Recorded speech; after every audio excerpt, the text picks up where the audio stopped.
Oi, pessoal, tudo bem? Ralph Peter com vocês novamente, programa Livros em Revista, que vai ao ar toda segunda-feira, às 19 horas, a partir da nossa BCC Television. Sempre temos o firme propósito de levar até vocês todos e todas um bom entretenimento com um elevado teor de cultura. Cultura esta, agora, uma cultura médica, muito importante, como toda boa medicina, e principalmente sendo levada a efeito por um profissional do gabarito que está aqui ao meu lado direito. O Dr. Márcio Lopes Miranda tem um trabalho fantástico, de extrema sensibilidade e muita responsabilidade, já salvou muitas almas e que depois, naturalmente, ele vai nos relatar. Estou falando do Dr. Márcio Lopes Miranda, coordenador da cirurgia pediátrica da Unicamp, Campinas, São Paulo, que lançou um gibi fantástico, uma ideia maravilhosa, brilhante, chamado Gol de Placa. Esse gibi está disponível gratuitamente no site, que depois ele vai nos falar, mesmo porque provavelmente aparecerá na vinheta aí na tela de vocês. O gibi foi ilustrado pelo Fábio de Oliveira. Meu caro, muito obrigado por ter vindo. Naturalmente, deixou muitas crianças na mão lá, na mão da equipe, provavelmente, mas pelo visto você é absolutamente, como é que se pode dizer, absolutamente insubstituível. Fugiu o tema, insubstituível. Obrigado mesmo por ter vindo. Eu que agradeço o convite, eu me sinto honrado em estar aqui diante da sua pessoa. Obrigado. E principalmente gostaria de ouvir sobre sua função como agente literário. Eu fiquei impressionado porque Você nunca havia ouvido? Não imaginei que existia. O agente literário, ele tem sempre uma função bem mais avantajada nos países europeus e americanos. Aqui no Brasil, pouquíssimas pessoas conhecem, mas a finalidade básica é fazer o interface entre uma original e uma eventual editora. E depois as partes que se acertem. Mas eu não faço divulgação, nada. Eu só pego o teu original, leio, vejo se ele vale a pena levar para alguém, e já lendo, vejo uma editora provável, bato na porta certa, normalmente. Um disseminador de informação. Eu acho que o disseminador de informação mesmo é a editora. Tá. É a editora. Como eu te falei, eu faço a parte mais fácil. Eu pego aqui um sujeito que trabalhou 1 ano, 2, completando uma obra, levo para um cara que eventualmente vai bancar ou não a edição. Eu acho que não é tão nobre assim. Nobre mesmo está aqui, nessas duas pontas que eu acho mais interessante. Perfeito. Esses caras são absolutamente necessários. O agente não. Francamente, não estou fazendo aqui nenhum gesto de autocomiseração, não. É o que eu penso realmente. Te agradeço a ideia, mas não. Mas vamos lá, meu. Que história é essa do gibi Gol de Placa aí? Esse gibi é muito interessante porque eu sou cirurgião pediátrico, né? Eu lido com crianças em sofrimento. Não tem como dizer diferente. Nenhuma criança vai... Vai tio, tô aqui, hein? Até logo, hein? Como é que foi seu dia hoje? Então? Você acha que eu me visto com gravata do Mickey? Eu tento agradar de alguma forma, porque essas crianças chegam até mim sofrendo. As famílias chegam até mim sofrendo. Então é difícil a minha posição, porque normalmente eles não querem estar aqui, não querem conversar comigo. Lógico. Então eu tenho que pelo menos ser agradável, né? Pelo menos, né? Apresentável, doce, e saber conversar com essas crianças, saber conversar com essas mães. Eu tenho a nítida impressão de que eu mudei muito a minha forma, eu me tornei muito mais humano depois que eu vi mesmo o sofrimento de frente. E nesse momento foi quando eu trabalhei 20 anos com cirurgia oncológica no Centro Infantil Boldrini, trabalhando com crianças com câncer. Que é uma sacanagem, na minha opinião. Que eu acho também. Desculpe, mas eu acho também. Criança com câncer é uma sacanagem da natureza. E eu pedia misericórdia. Em algumas situações, muitas situações, eu pedia misericórdia. Não precisa sofrer tanto. Né? E eu via, e aí sim que eu comecei a me fortalecer, o quanto essas crianças são fortes, porque eu me projetava. E isso sim é importante, você se projetar, você tentar se colocar naquela posição e ver o que está acontecendo com essa criança. E muitas vezes a gente não consegue ensinar isso.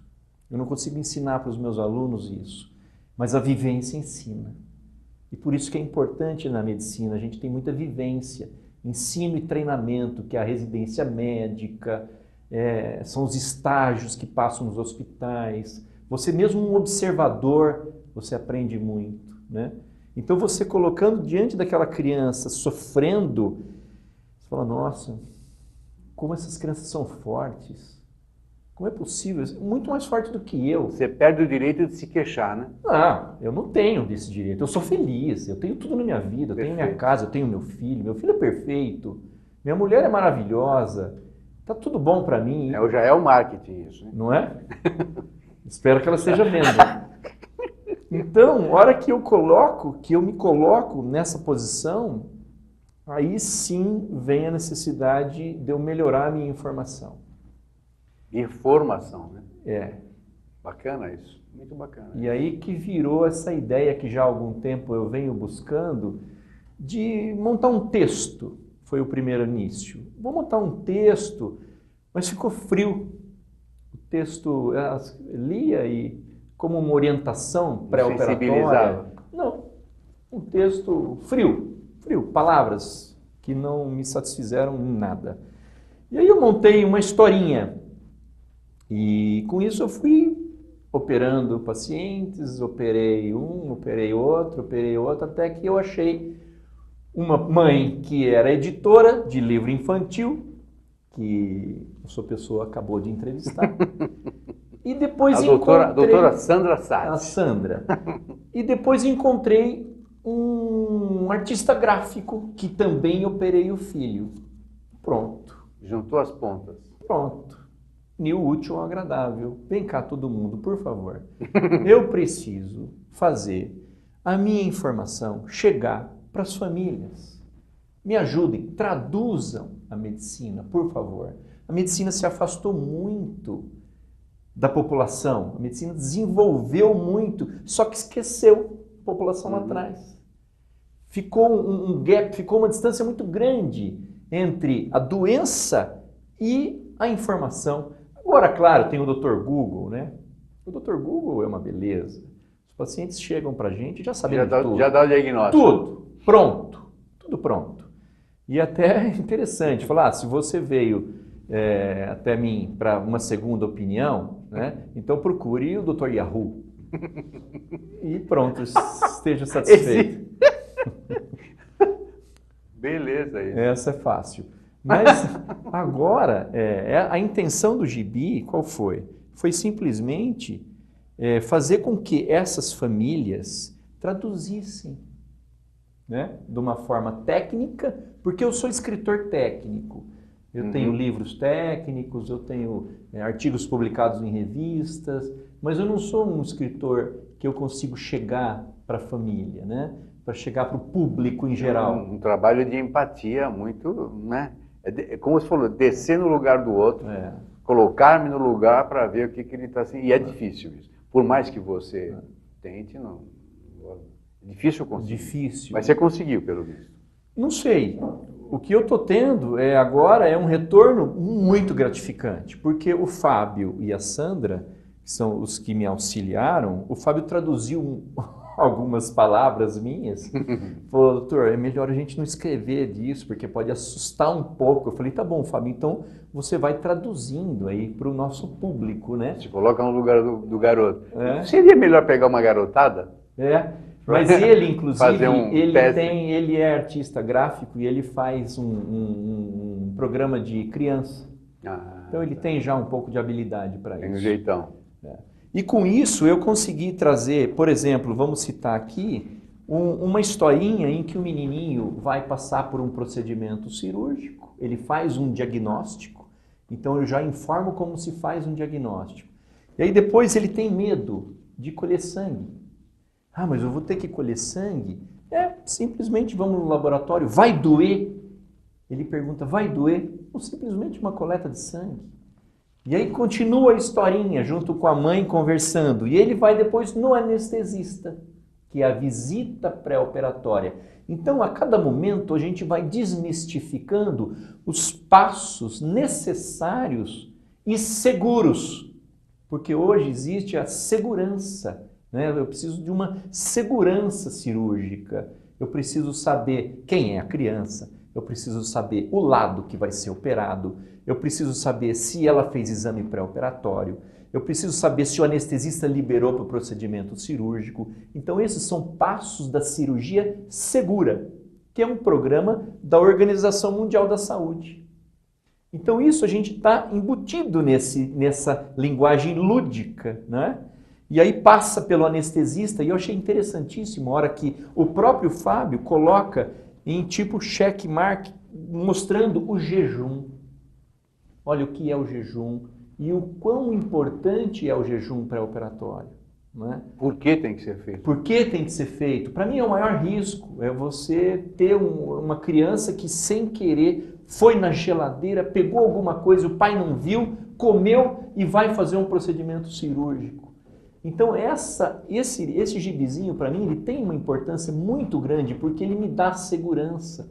A família está lendo junto com a criança antes de ser operada.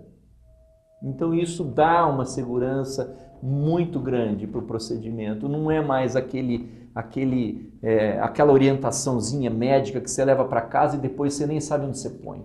Não, e outra, tem o lance da impessoalidade, que eu vejo isso, infelizmente, vejo muito, pelo menos, no que tange ao adulto. Tá legal. Imprime, toma isso aqui. Pô, pelo amor de Deus. A secretária te dá um impresso, não é? É aquilo que você falou, é a tal da impessoalidade medicina, né, que está graçando por aí. Não sei se vai piorar ou não, mas se depender de você, não, com certeza. Não, depender de mim, não. E a tua história é sobre hérnia inguinal. É isso. É isso mesmo? Inguinal. Hérnia inguinal.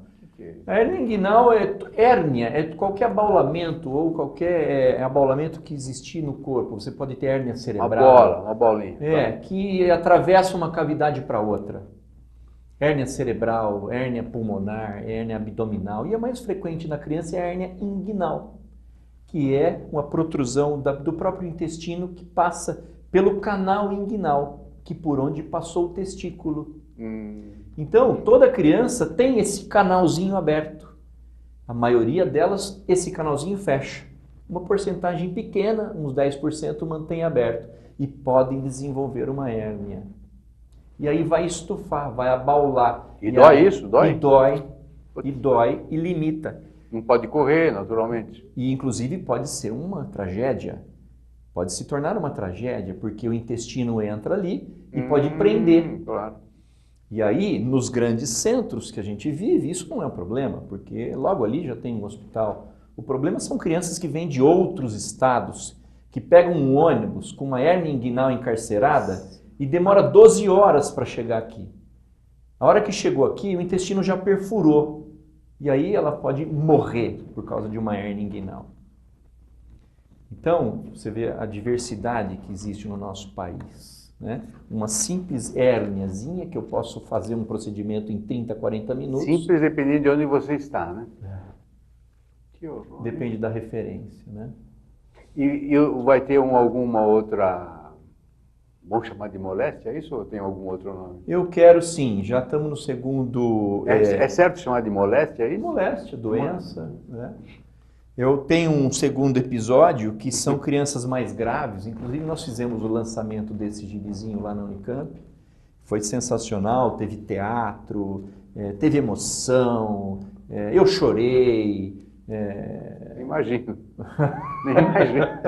Eu imagino. Não, eu quando eu li, falei, puxa vida, mas que baita ideia, que legal, isso aqui vai ajudar um monte de gente.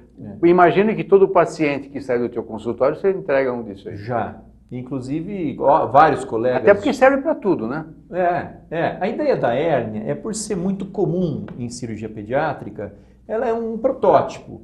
Mas todas essas crianças que vão passar por essa cirurgia do tipo ambulatorial, operam e vão embora, vão seguir esse caminho da hérnia, que vão fazer o procedimento anestésico e que vão acordar e seus pais vão estar juntos. Então isso vai diminuindo esse medo. Ansiedade. Ansiedade.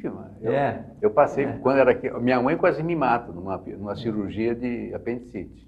Justamente, não seguiu os tais trâmites da cirurgia segura. Nossa, da cirurgia segura. Foi por pouco, velho. Você sabe que eu tive um relato, a gente já está tendo bastante relatos sobre a vivência do gibizinho, né? A própria experiência de famílias.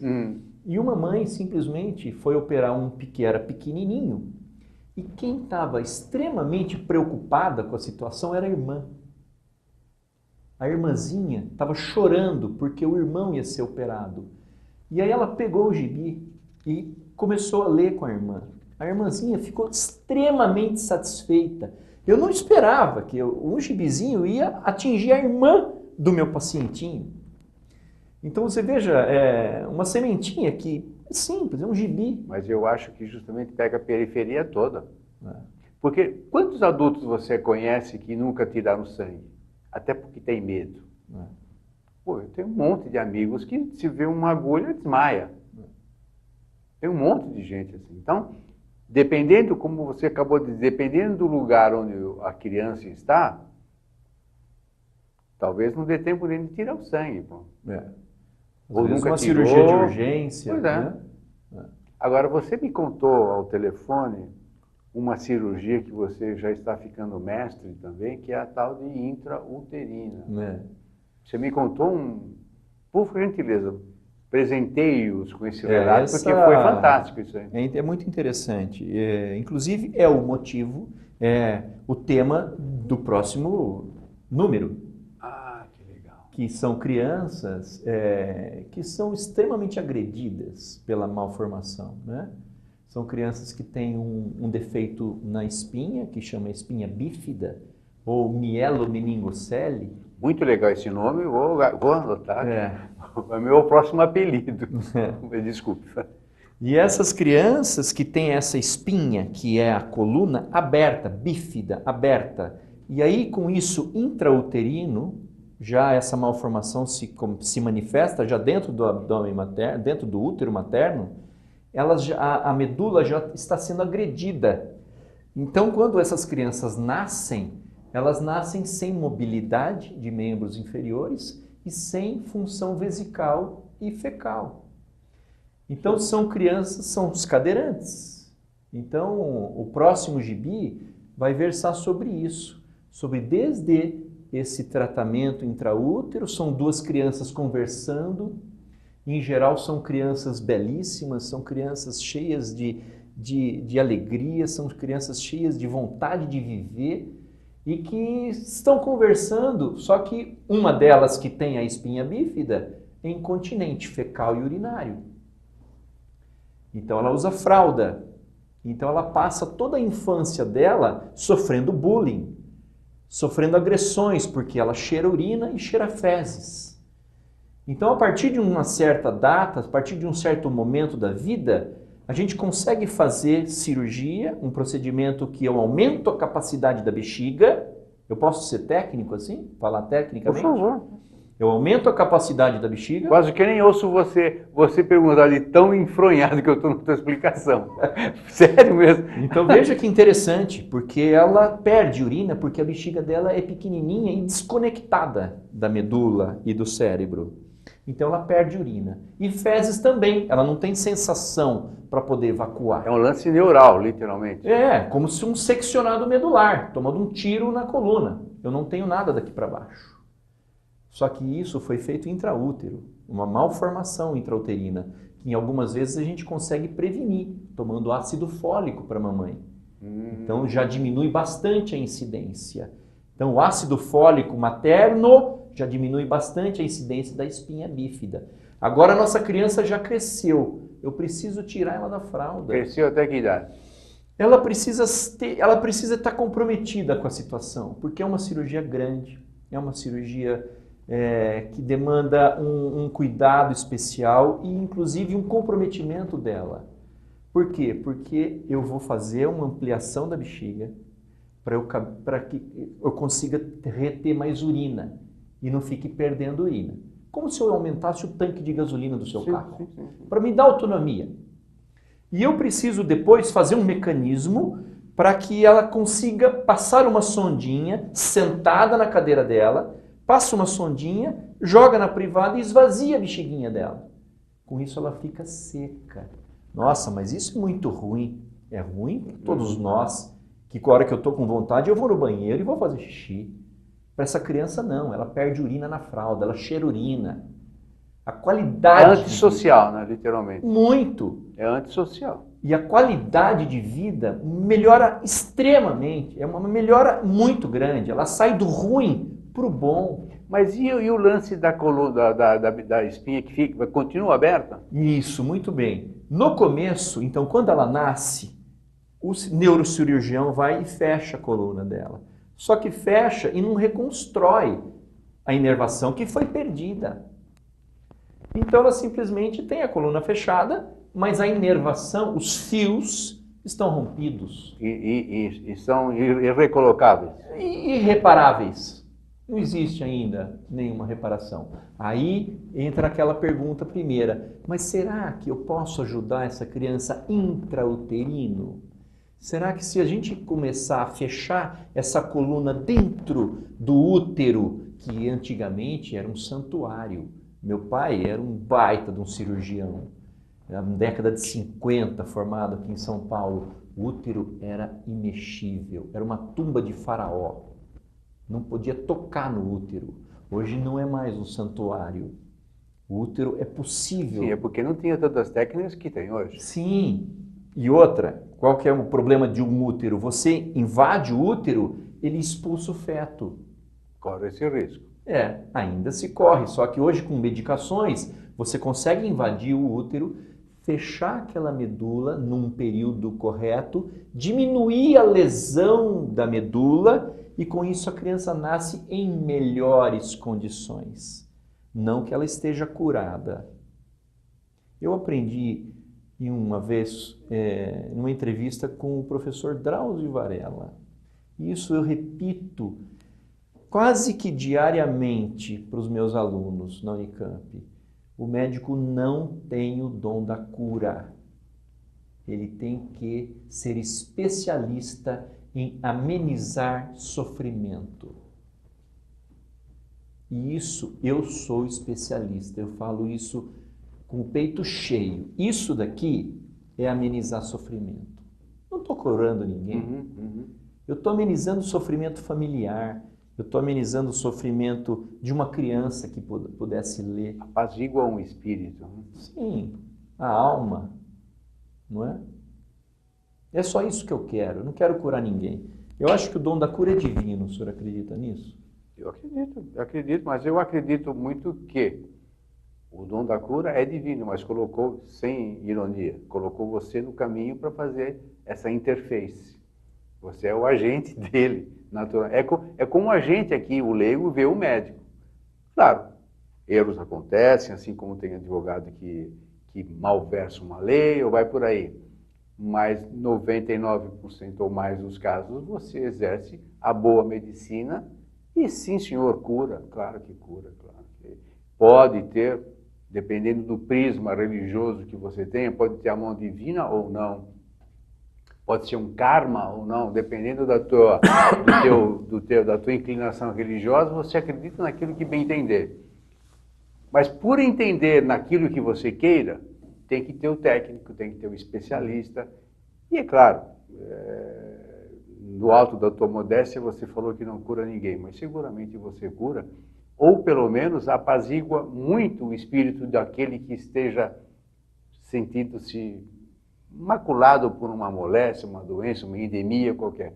E esse é o teu papel e, queira Deus, você continue assim por longo tempo, naturalmente. Eu tive bons exemplos. A gente estava falando sobre exemplos, né? Como que a gente pode ensinar com livros, De diversas formas.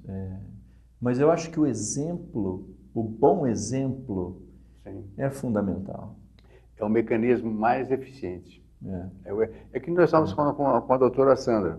Por mais que você exerça o limite de um exemplo, se você tiver uma periferia, falando de família, que relegue o exemplo, é o caso, você na escola a professora fala, não passe no farol vermelho, porque você pode colocar em risco outras pessoas, você mesmo e tal.